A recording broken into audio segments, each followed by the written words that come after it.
Dear students, एक बार फिर से आपका स्वागत है हमारे इस चैनल मैथमेटिक्स गुरु में। तो चलिए स्टूडेंट्स, आज हम अध्याय 3 के उदाहरण संख्या 5 को सोल्व करेंगे। तो आइए देखते हैं क्वेश्चन में क्या दिया हुआ है। यहाँ देखिए, ये जो मेरा क्वेश्चन है उदाहरण 5, इसमें दिया गया है ग्राफ द्वारा ज्ञात कीजिए कि निम्न समीकरण युग्म का हल नहीं है, अद्वितीय हल है अथवा अपरिमित रूप से अनेक हल है। मतलब हमें ग्राफ द्वारा इसको जांच करना है कि इसका कौन सा हल है, अद्वितीय हल है कि कोई भी हल नहीं है कि अपरिमित रूप से अनेक हल है।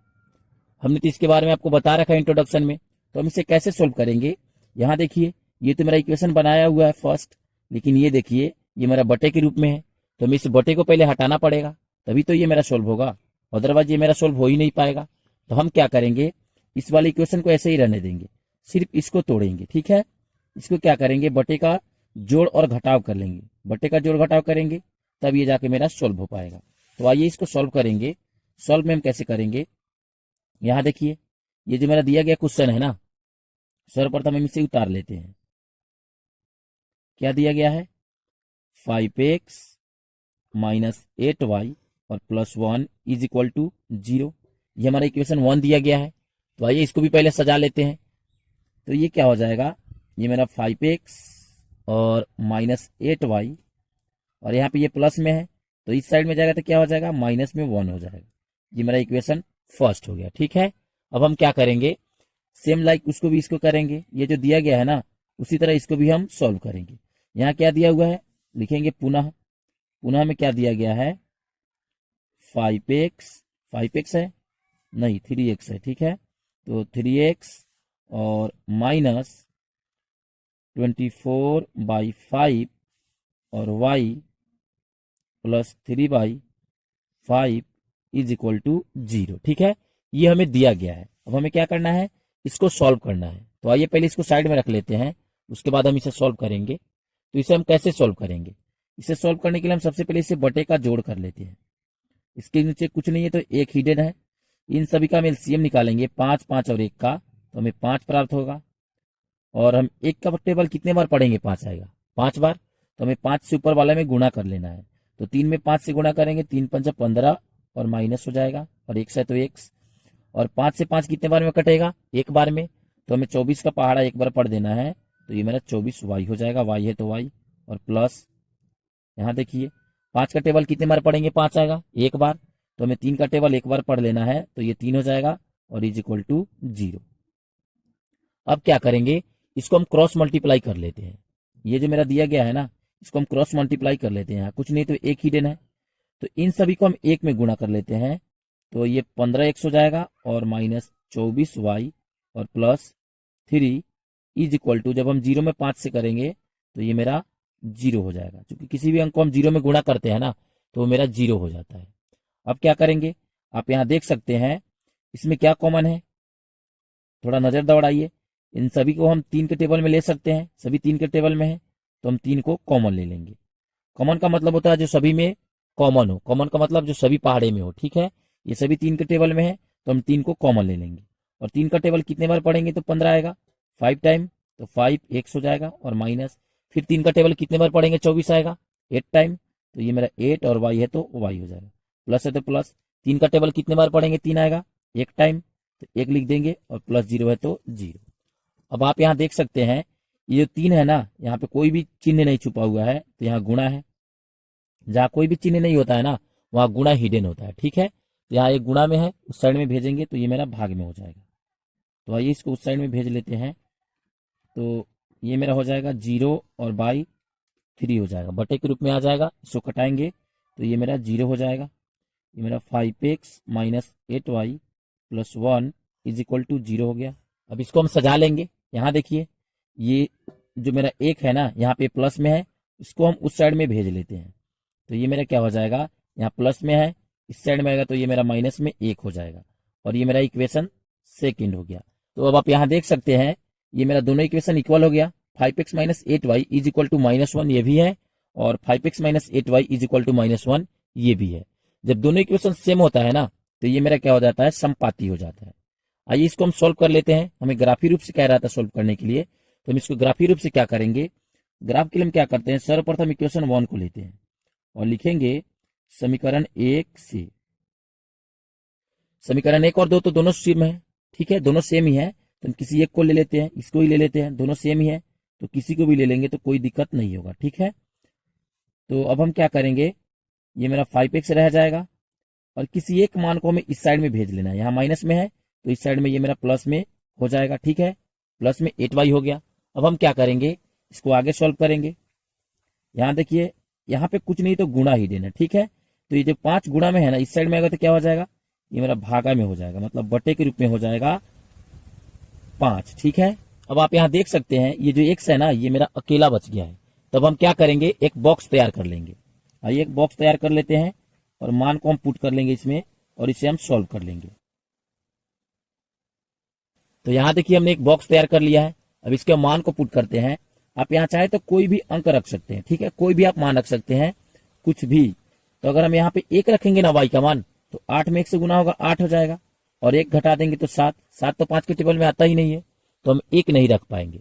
चलिए 2 रख के देख लेते हैं, यहाँ 2 रखेंगे, यहाँ पहले x और y लिख लेते हैं, हमें x और y का मान रखना है, तो हम y का मान अगर 2 रखेंगे ना, तो ये मेरा क्या हो जाएगा, 8 दूनी 16, और 16 में से 1 घटेगा तो 15 हो जाएगा, ठीक है। और हम 15 में 5 से भाग दे देंगे तो ये मेरा 3 प्राप्त हो जाएगा।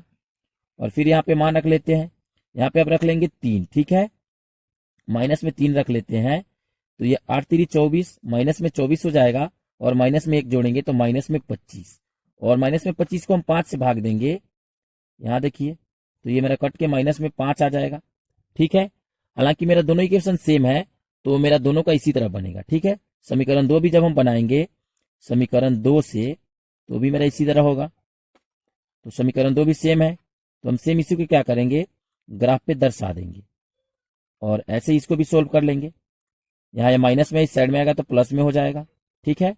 और क्या करेंगे, यहाँ कुछ नहीं तो गुणा में है, इस साइड में जाएगा तो क्या हो जाएगा, ये मेरा भाग में हो जाएगा। अब क्या करेंगे, इसके लिए भी एक बॉक्स तैयार कर लेंगे।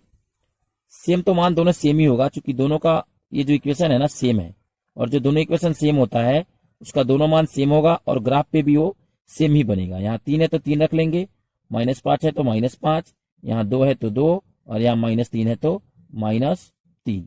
अब क्या करेंगे, इसे हम ग्राफ पे सोल्व करेंगे। तो आइए इसके लिए ग्राफ लेते हैं और इस पे इसको हम सोल्व कर लेंगे। तो आप यहाँ देख सकते हैं स्टूडेंट्स, मैंने ग्राफ को तैयार कर लिया है। अब आइए इसके मान को हम पुट कर लेते हैं। इसका मान क्या दिया हुआ है, यहाँ देखिए, हमें x की ओर 3 चलना है और y की ओर 2 चलना है। x का मान 3 है ना, तो हमें x की ओर 3 जाना पड़ेगा, और y का मान 2 है तो हमें y की ओर 2 जाना पड़ेगा। तो x की ओर 3 कहाँ है, प्लस वाला, ये रहा x की ओर 3, और y की ओर हमें 2 चलना है, 1 और 1 2, ये मेरा y अक्ष है, तो हमें y की ओर 2 चलना है, तो हम y की ओर यहाँ पे 2 आ गए, ठीक है। और फिर उसी तरह यहाँ देखिए, x की ओर माइनस में 5 चलना है और y की ओर माइनस में 3, तो x की ओर माइनस में 5 कहाँ है, ये मेरा x अक्ष है, इधर प्लस वाला और इधर माइनस वाला, तो x की ओर माइनस में 5 आ गए, और y की ओर माइनस में 3, 1 2 और 3, इसके सामने हम क्या आएंगे, 1 2 और 3, नीचे माइनस है, ठीक है, y का जो माइनस है ना वो नीचे है और ऊपर प्लस है, ठीक है। x का जो माइनस है ना इस साइड में है, तो हम x की ओर माइनस में 5 आ गए और y की ओर माइनस में 3 आ गए। तो हम क्या करेंगे, अब हम इन दोनों जो बिंदु मिला है ना, इन दोनों बिंदुओं को हम मिला लेंगे। यहाँ देखिए, इस दोनों बिंदु को हम मिला लेते हैं, तो ये मेरा दोनों बिंदु मिल गया। ये मेरा क्या हो गया, इक्वेशन फर्स्ट हो गया। इक्वेशन फर्स्ट मेरा क्या था, यहाँ देखिए, 5x - 8y is equal to -1, तो इसको हम यहाँ नोट कर लेंगे, 5x - 8y is equal to -1, equation 1। अब सेम लाइक डैट यहाँ देखिए, इक्वेशन जो 2 हमने बनाया था ना, वो भी सेम उसी तरह है। ये भी x की ओर 3, दोनों का तो बॉक्स बराबर ही है, मतलब दोनों का तीर है ना, जो मेरा दोनों का जो ग्राफ बनेगा वो एक के ऊपर एक बनेगा, तो मतलब इसी के ऊपर इसका भी ग्राफ बन जाएगा। क्योंकि दोनों का मान सेम है तो ग्राफ भी सेम बनेगा। तो हम क्या करेंगे, चलिए x की ओर 3 चलते हैं और y की ओर 2 चलते हैं। तो x की ओर 3 आ गए और y की ओर हम 2 आ गए, यहीं पे आ गया फिर दोबारा। फिर x की ओर -5 और y की ओर -3, तो x की ओर हम -5 आ गए और y की ओर -3, मतलब फिर इसी के ऊपर मेरा ग्राफ बन गया, ठीक है। तो मेरा इक्वेशन 1 इसी पे आ गया और इक्वेशन सेकेंड भी इसी पे आ गया। तो आइए एक और इसी के ऊपर हम तीर मार लेते हैं। इक्वेशन फर्स्ट और इक्वेशन सेकेंड दोनों एक ही पे है, तो हम इक्वेशन सेकेंड को भी इसी के ऊपर रख देते हैं। मेरा इक्वेशन फर्स्ट और सेकेंड दोनों का ग्राफ एक ही पे बन गया, और इक्वेशन फर्स्ट और सेकेंड तो ऐसे भी दोनों एक ही है। तो इसका अब आंसर क्या आएगा, इसका आंसर क्या आएगा, सवाल तो ये उठता है कि सर यहाँ x और y का मान क्या आएगा, x का आंसर क्या आएगा और y का आंसर क्या आएगा। तो बेटा जिसका भी ये देखिए, ये जिसका एक के ऊपर एक बनता है ना रेखा, जिसका एक के ऊपर एक रेखा चलेगा उसे हम समपाती रेखा कहते हैं। क्या कहते हैं? समपाती रेखा। और जो समपाती रेखा होता है ना उसका अपरिमित रूप से अनेक हल होता है। अनेक हल का मतलब क्या हुआ? अनेक इसका x का मान और अनेक y का मान आ सकता है। हम चाहे तो y का मान यहाँ भी ले सकते हैं, यहाँ भी, यहाँ भी, यहाँ भी, आप कहीं भी ले सकते हो, ठीक है। हम चाहे तो x का मान यहाँ भी ले सकते हैं, यहाँ भी ले सकते हैं, यहाँ भी ले सकते हैं, यहाँ भी ले सकते हैं, यहाँ फिर यहाँ भी ले सकते हैं। आप कहीं भी x और y का मान ले सकते हैं। जो समपाती रेखा होता है ना उसका अपरिमित रूप से अनेक हल होता है। अनेक हल का मतलब क्या हुआ कि इसका बहुत सारा x का मान आ जाएगा और बहुत सारा y का मान आ जाएगा, ठीक है। तो यहाँ कोई कन्फर्म नहीं है कि x का मान क्या है और y का मान क्या है, ठीक है। तो ना हम x का मान कन्फर्म में लिख सकते हैं और ना ही y का मान कन्फर्म लिख सकते हैं। मतलब हम x और y का मान यहाँ पे निकाल ही नहीं पाएंगे। कन्फर्म नहीं है तो हम क्या लिखेंगे? x का मान और y का मान कुछ भी लिख सकते हैं चाहेंगे तो। यहाँ तो बहुत सारा मान आ रहा है, यहाँ भी बहुत सारा मान आ रहा है, तो हम कुछ भी लिख सकते हैं। लेकिन यहाँ कन्फर्म मान नहीं आ रहा है तो इसलिए हम कहेंगे यहाँ x और y का कोई कन्फर्म मान नहीं है, तो यही मेरा आंसर हो जाएगा, ठीक है। हालांकि हमें इसको ग्राफीय रूप में व्यक्त करना था, तो देखिए हमने इसको ग्राफीय रूप में व्यक्त कर दिया। अब चलिए हम आगे बढ़ेंगे, अपने एग्जाम्पल नंबर 6 को देखेंगे, उसमें हमें क्या दिया हुआ है। तो चलिए स्टूडेंट्स अब हम आगे बढ़ेंगे। आगे बढ़ने से पहले स्टूडेंट्स अगर अभी तक आपने हमारे इस चैनल को सब्सक्राइब नहीं किया है तो कृपया आप हमारे इस चैनल मैथमेटिक्स गुरु को लाइक शेयर और सब्सक्राइब जरूर कर ले। Thank you. मिलेंगे फिर नेक्स्ट वीडियो में, तब तक के लिए बाय।